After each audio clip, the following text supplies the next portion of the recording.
Dina moved to Lilburn from Louisiana. She was a new girl, very quiet, very well dressed.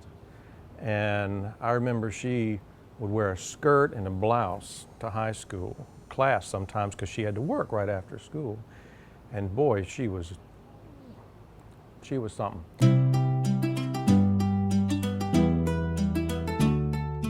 I was born in Athens, Georgia, and grew up in Madison, Georgia, just south of Athens. I spent about 12 years in Madison. I still remember walking the streets and riding my bike around town and going to the swimming pool in the summers.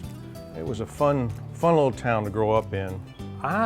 Like most people, I didn't know what I wanted to do. I finished college at Georgia Tech and worked for my family for a year in the radio business in Madison and was trying to determine what I wanted to do. And somebody said, well, why don't you consider teaching? It was a baptism by fire. I started with freshman physical science, but I loved it. I was all about climbing on counters and doing explosions and doing tricks and going out to the stadium and doing experiments. I think one of your primary roles as a doctor is as a teacher. So it was a natural extension for me to change. So I haven't given up education, I'm just doing it in a different form.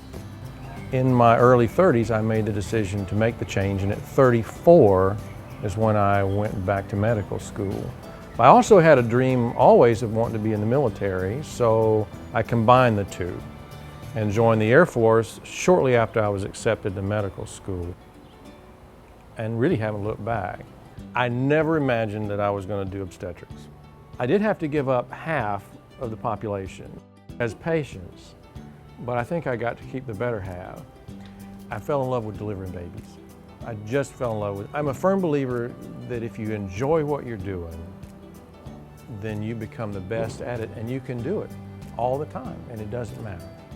So much of a healthy lifestyle, of a successful pregnancy, of a successful surgical outcome is understanding, number one, why you have the problem that you do. Number two, how can we go about fixing it in the best way? And number three, what to do to prevent it from happening or what to do to recover from it properly. I have been here now for a short time. It is a wonderful community. I missed the gnats this year. Next year, we'll see about the gnats.